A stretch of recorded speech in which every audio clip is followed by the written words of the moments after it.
अगर आपको download mode पे डालना है तो पहली कंडीशन क्या है, एंड्रॉइड फोन होना चाहिए। दो कंडीशन होगी फोन के अंदर, या तो होम बटन होगा और या नहीं होगा। अगर जिन फोन्स के अंदर होम बटन नहीं है तो आपको कुछ नहीं करना है, सबसे पहले फोन को ऑफ कर लीजिए। फोन ऑफ करने के बाद में आप फोन का वॉल्यूम प्लस माइनस जो है वो बटन दबा लीजिए एक साथ। वॉल्यूम प्लस माइनस दबा दिए। वॉल्यूम प्लस माइनस दबाने के बाद आपको अपने फोन में यूएसबी केबल लगा लीजिए। ये आपने क्या किया, फोन का वॉल्यूम प्लस माइनस दबा लिया, इसके बाद केबल लगा दीजिए, उसके बाद ये ऑन ऑफ बटन एक बार प्रेस कर दीजिए। आ गया डाउनलोड मोड पे। इसमें साथ में क्या लिख के आ रहा है कि अगर आपको मतलब सॉफ्टवेयर करना है तो वॉल्यूम प्लस वाला बटन दबाइए, नहीं करना है तो माइनस वाला बटन दबाइए। अब ये कंडीशन आ गई फोन की डाउनलोड। तो कुल मिला के हमारी कंडीशन क्या बन गई कि फोन के अंदर हमारी केबल भी कंपलसरी, हमको केबल भी लगानी है, मतलब पावर केबल नीचे से भी पावर देना है। बात समझ में आ गई? तो पहली कंडीशन हो गई कि हमारा फोन हम डाउनलोड मोड पे आना चाहिए। अब डाउनलोड पे आने के बाद में जब भी हम अपने फोन को डाउनलोड मोड पे डालेंगे तो हमारा फोन जब भी सैमसंग का डाउनलोड मोड पे जाएगा तो फोन अपने अंदर कुछ इंफॉर्मेशन हमको दिखाई पड़ेंगे इसके फोन की एक तो बाइनरी वर्जन आपको दिखाई पड़ेगा। किसी किसी फोन में बड़ा बड़ा लिखा होता है, किसी में बी करके लिखा होगा तो वो बाइनरी वर्जन होगा। तो इसमें अगर आपको दिख रहा हो इसमें बाइनरी वर्जन क्या है,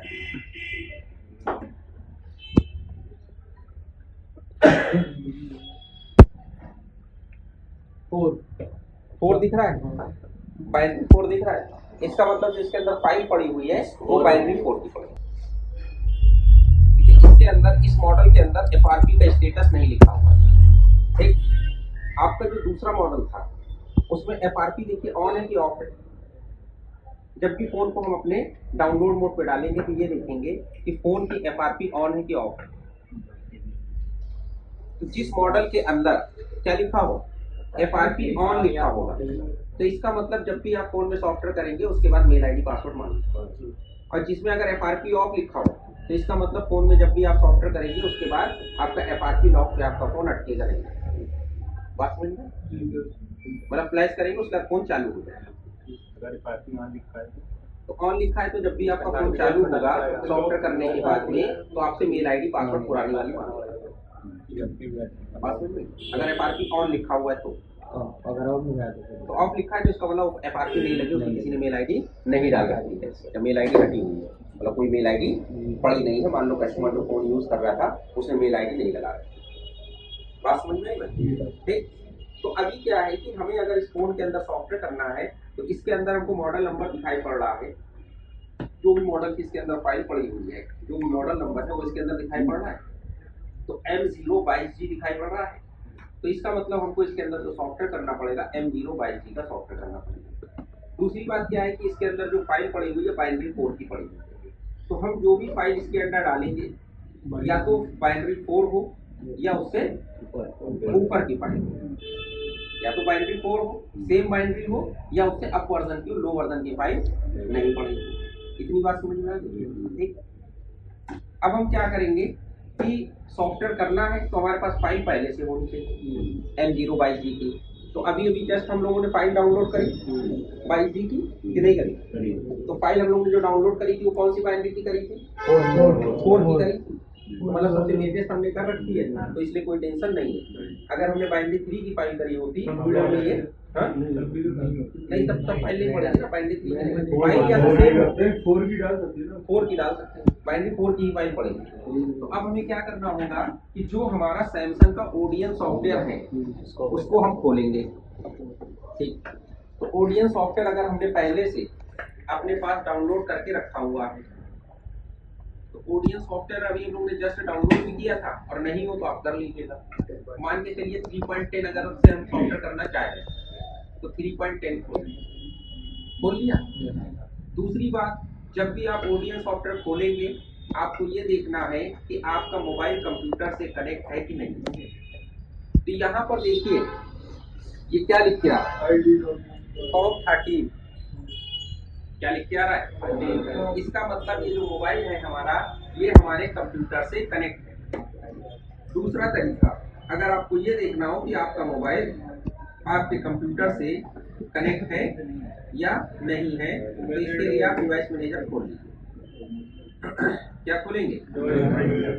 डिवाइस मैनेजर के अंदर सैमसंग के जो फोन होते हैं वो पोर्ट के अंदर नहीं दिखाई पड़ते, वो दिखाई पड़ेंगे आपको मॉडम के अंदर।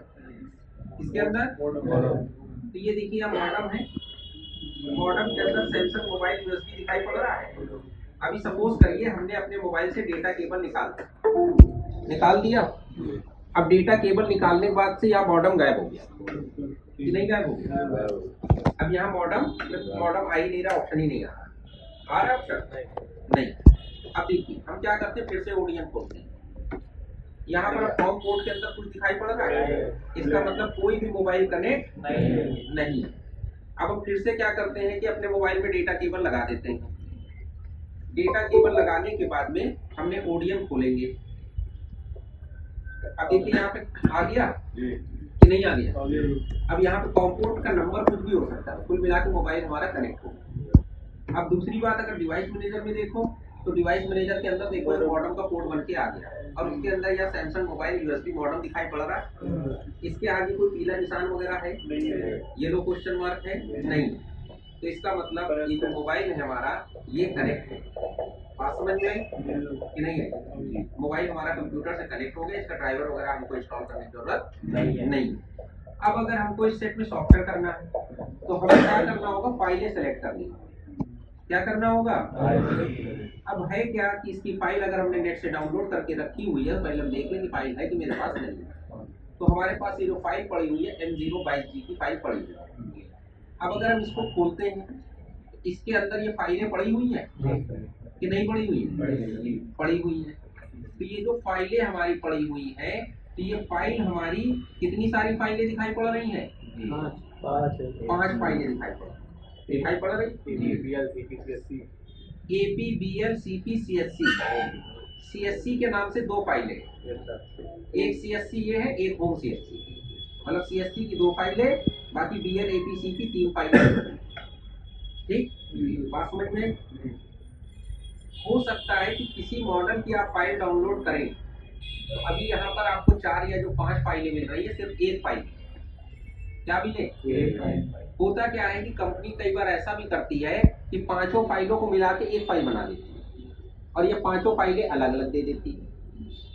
जो 4 फाइलें हैं हमारी, चारों फाइलें अलग अलग दे देगी या चारों को कंबाइंड करके 1 फाइल बनाएगी।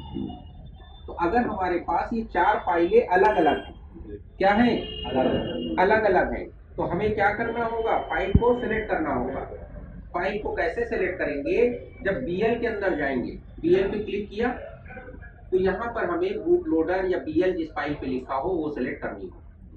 ठीक, तो फाइल हमारी जहाँ पर भी पड़ी हो,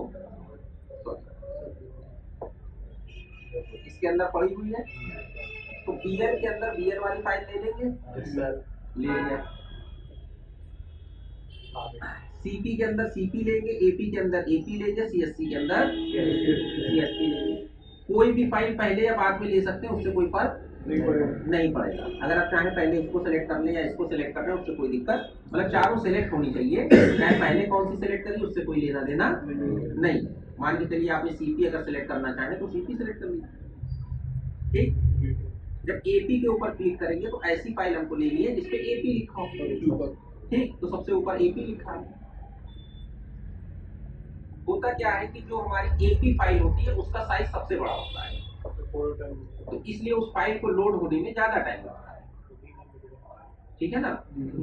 अगर हम यहाँ पर भी देखें इस फोल्डर के अंदर, देखिए ये AP फाइल है, सबसे बड़ी यही दिख रही है, बाकी तो ये सब छोटी छोटी फाइलें दिख रही हैं। तो इसलिए इस फाइल को लोड होने में सॉफ्टवेयर में थोड़ा ज्यादा टाइम लेगा। अभी इस टाइप ये घूम रहा है, मतलब यहाँ पर प्लीज वेट लिख के आ रहा है, इसका मतलब ये फाइल अपना इससे वो सॉफ्टवेयर पे लोड हो रही है।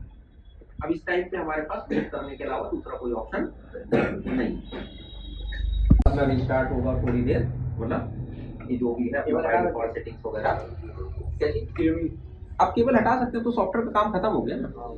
अब तो सॉफ्टवेयर का काम खत्म हो गया ऑन होने में, क्योंकि जब भी सॉफ्टवेयर होता है तो फर्स्ट टाइम थोड़ा टाइम लेता है, तो जो भी टाइम लगेगा उतनी देर हमको इंतजार करना पड़ेगा। कस्टमर से कह देंगे भैया सॉफ्टवेयर हो गया, थोड़ी देर रुक जाओ, चालू हो जाए, तुमको दे रहे।